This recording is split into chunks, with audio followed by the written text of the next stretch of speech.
Why do I listen to elder black men? See, the reason I listen to elder black men, and the reason why you should as well, is because these men have wisdom. These men have a wealth of experience.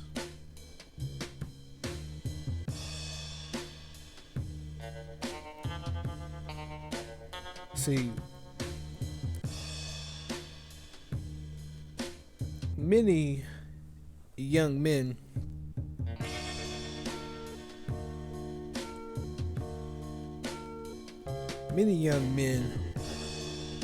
want to learn things by trial and error.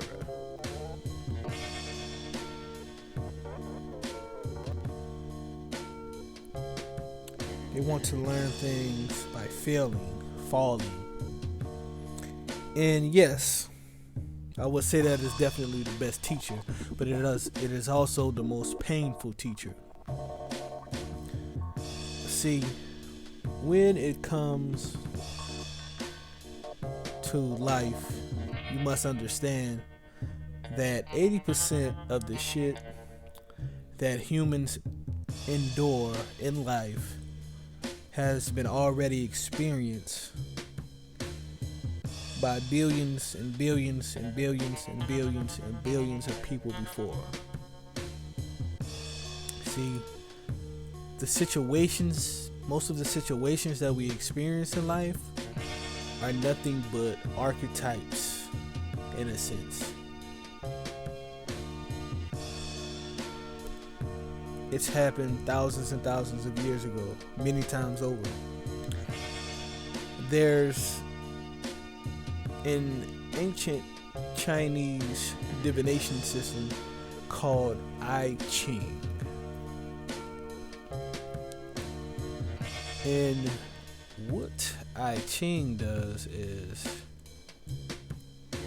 it applies 64 different situational archetypes, basically. So it's situations that can occur for humans. And so it provides those 64 base archetypes, type of situations, and it also provides several outcomes. It provides several other variables within those that can differ based on that general situation, right? And so the idea is that you use the particular coins, you throw them, and whichever signs come up, the ancestors communicate to you through that way. Now, the same way that there's these archetypal situations, the reason I listen to and heed the actual advice and counsel of elders is because many times, being that black American men, if you're a black American man, have come across the same archetypal situations many times over throughout their lifetime.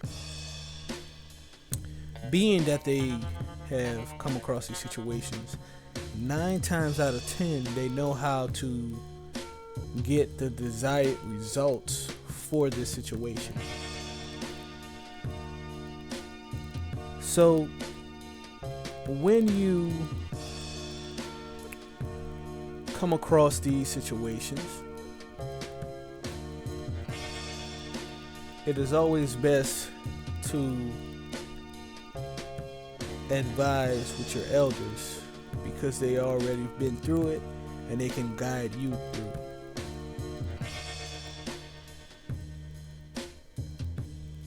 See, listening to your elders is something that has precedence in African culture.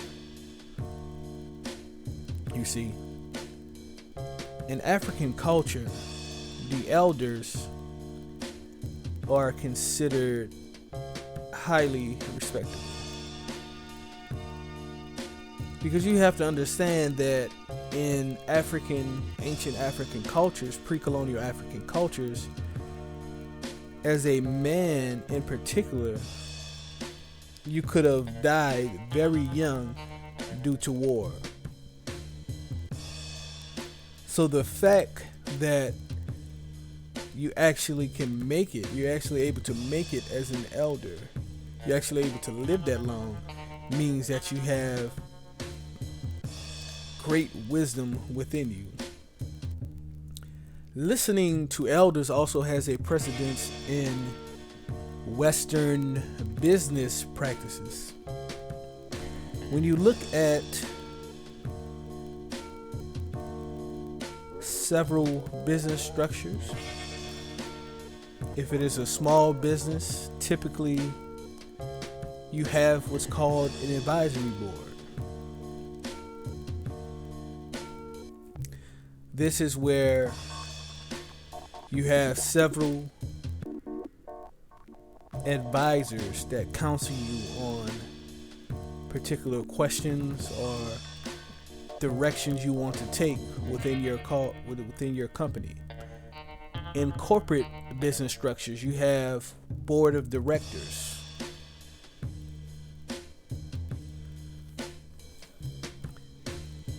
In monarchies, particularly in African cultures, but it may extend to other traditional cultures as well, the elders have councils where they make the decisions for their areas.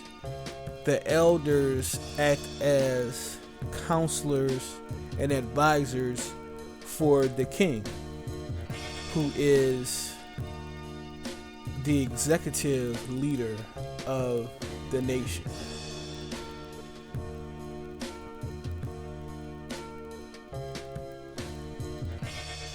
Now, I have made great strides. I have received much success by listening to the counsel of brothers such as Tariq Nasheed, brothers such as Djeuhty Ma'at Ra, brothers such as Reginald Lewis, brothers such as Rom Wills, and brothers such as BGS IBMOR. Now, just because I listen to the counsel of these elder brothers does not mean that I follow everything that they say to the T 100%. When you take counsel or advice from a person, you must be able to filter the information. You must eat the meat and spit out the bones, because there are certain things based on that individual, their particular life experience, that may not necessarily be congruent with you based on your life experience. If an elder tells you to eat pork chops and you're a Muslim or a person of Judaistic religious beliefs, then that advice will not be beneficial to you. But it is foolish to not heed the advice and counsel of people who have been there before you, who have lived much longer than you. even people who are quote unquote who are not elders but who are considered quote unquote olders may have some valuable information to share with you. Of course, you should take those people with a grain of salt and not to the serious and respectable level as an actual elder, but you can learn from anyone. See, all great people have some type of mentors or some type of experienced elders that they can get advice and direction from. Tiger Woods was taught how he was coached as a golfer by his father. Serena and Venus Williams were coached. They had several coaches, but their first coach was their father. Michael Jordan was taught how to play basketball by his older brother, and he was coached by Phil Jackson.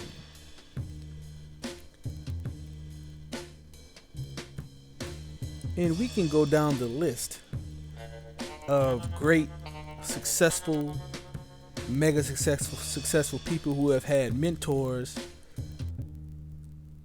who have walked through their shoes, who have been in the particular industry or area of expertise that they have that guided them. See, it's when you are a young person, you're seeing things almost with a tunnel vision. When you are an elder, your view, your sight is much more expansive. You can see a lot of factors that younger people are unable to see. You have experienced many of the experiences that young people have yet to experience. You have solved these equations. You have figured out these problems.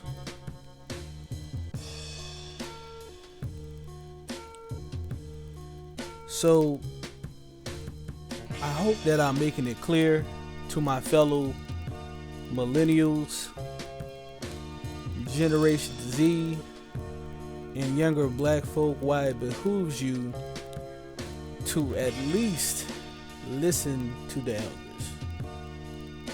Listen twice as much as you talk. Don't try to rebut every solution or every piece of advice that they give you.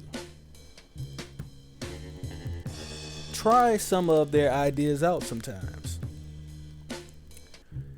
You know, the first, well, I'm not going to say the first. I'll say one of the first unofficial mentors that I had at the age of 15 years old was Tariq Nasheed. Through his books,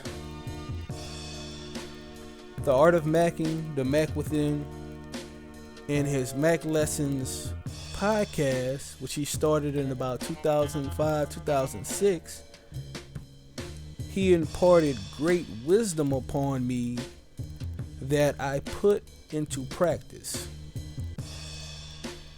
I didn't say I listened to it, enjoyed it, and did nothing with it. I said I listened to this wisdom and I put it into practice. In much of, I would say most of the things were highly effective. There's a brother named Djeuhty Ma'at Ra, who's a multi-millionaire herbalist amongst many things, who I consulted with about relationship issues I was having at the time. And his wisdom worked to the T. It got the desired results. And when we talk about business mentors, much of my business success could be accredited to the many successful business people and authors that I've consulted with, and whose books that I've read, whose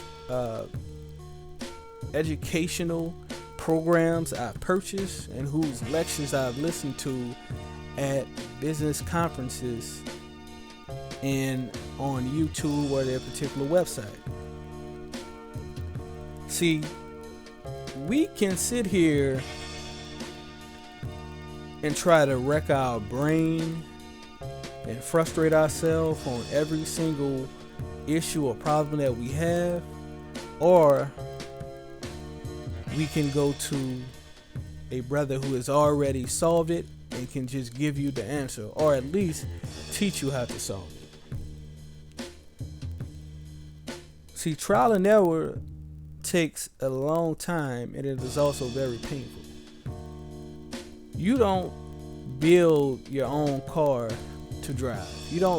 Most people don't build their own houses to live in. There's many things in this world that we outsource the labor and the expertise to, and then we just pay the money to purchase it. So, in closing, I recommend all young brothers to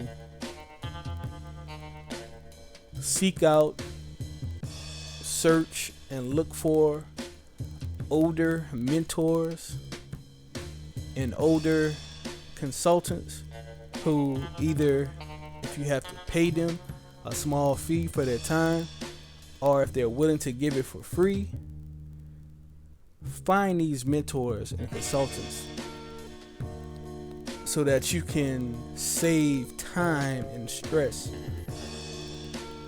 with your life problems. Now, I'm not saying outsource all of your problem solving skills to elders. What I'm saying is, use them as a resource, listen to their advice and their wisdom,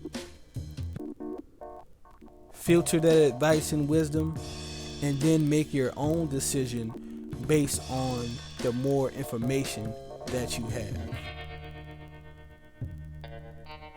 So, like I said, this is why I listen to elders, and this is why you guys should too. Hope y'all enjoyed the video. Peace.